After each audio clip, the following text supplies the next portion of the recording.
Assalamualaikum warahmatullahi wabarakatuh. Halo semuanya, perkenalkan nama saya Nada Dwi Putri Rahimah dengan NPM 20106310500022 dari kelas 2D Program Studi Pendidikan Matematika Fakultas Keguruan dan Ilmu Pendidikan Universitas Singapura Bangsa Karawang.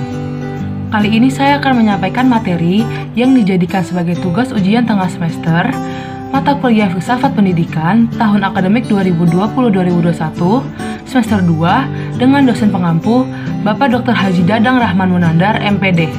Saya akan menyampaikan materi paham filsafat pendidikan, progresivisme, esensialisme, perennialisme, dan rekonstruksionisme.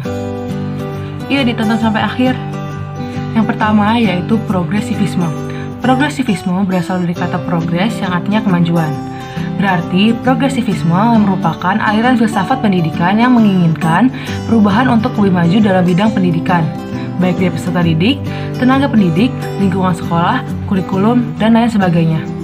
Filsafat progresivisme dipengaruhi oleh ide-ide filsafat pragmatisme. Filsafat progresivisme juga menuntut pengikutnya untuk berprogres, contohnya bertindak seperti inovatif, reformatif, aktif, dan dapat survive dalam memecahkan masalah.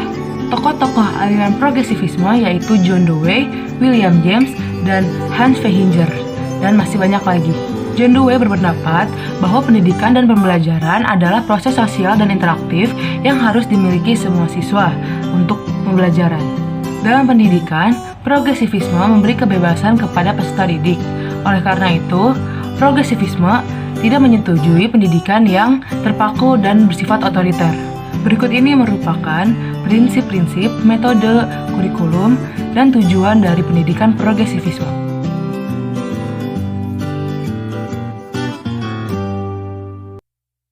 Selanjutnya, esensialisme. Esensialisme merupakan aliran pendidikan yang didasarkan pada nilai-nilai kebudayaan yang telah ada sejak awal peradaban umat manusia. Esensialisme memandang bahwa pendidikan harus berpijak pada nilai-nilai yang memiliki kejelasan dan bertahan lama. Tokoh aliran esensialisme yaitu Desiderius Erasmus, John Locke, Johann Hendrik Pestalozzi, dan lain sebagainya. Lalu ada tokoh William C. Berkeley yang berpendapat bahwa filsafat pendidikan esensialisme mempunyai ciri yaitu minat yang kuat dan tahan lama pada peserta didik itu tumbuh pada saat proses pembelajaran.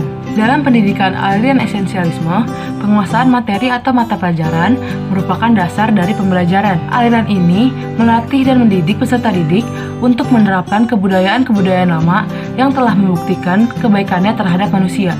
Berikut ini merupakan prinsip, tujuan, metode, dan kurikulum esensialisme dalam pendidikan.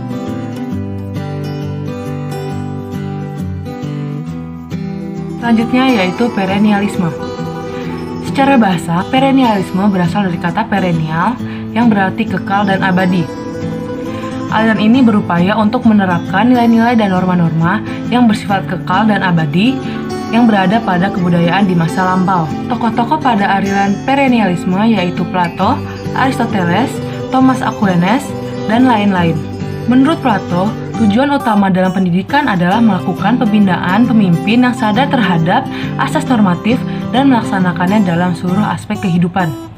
Dalam pendidikan, aliran perennialisme memandang bahwa pendidikan dapat digunakan untuk membantu peserta didik dalam memperoleh dan merealisasikan kebenaran yang abadi. Oleh karena itu, aliran ini menilai bahwa kebenaran itu bersifat universal dan konstan. Berikut ini merupakan prinsip, tujuan, metode, kurikulum, perennialisme dalam pendidikan.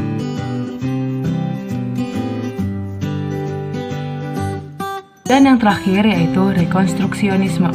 Rekonstruksionisme berasal dari dua kata.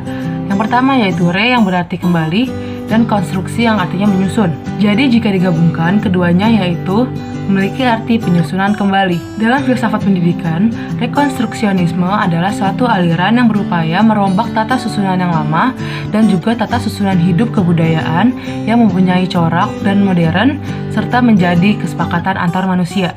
Tokoh aliran rekonstruksionisme yaitu Karl Winfried, George Kohn, Harold Rock, dan beberapa tokoh lainnya. Menurut Muhammad Nur Syam, filsafat pendidikan rekonstruksionisme merupakan kelanjutan dari filsafat progresivisme dan juga sepaham dengan filsafat perennialisme. Berikut ini merupakan prinsip, tujuan, metode, dan kurikulum rekonstruksionisme dalam pendidikan.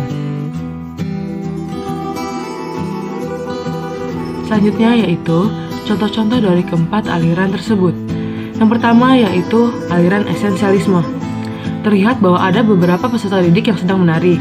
Nah, itu merupakan salah satu bukti bahwa peserta didik dilatih untuk menerapkan kebudayaan-budayaan yang lama. Lalu yang kedua yaitu dari aliran perennialisme.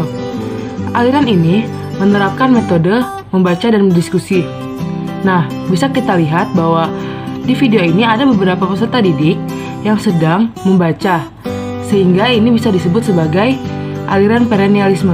Dan yang terakhir yaitu aliran progresivisme dan aliran rekonstruksionisme. Mengapa kedua aliran ini digabung? Karena kedua aliran ini memiliki metode yang sama, yaitu berdiskusi dan memecahkan masalah.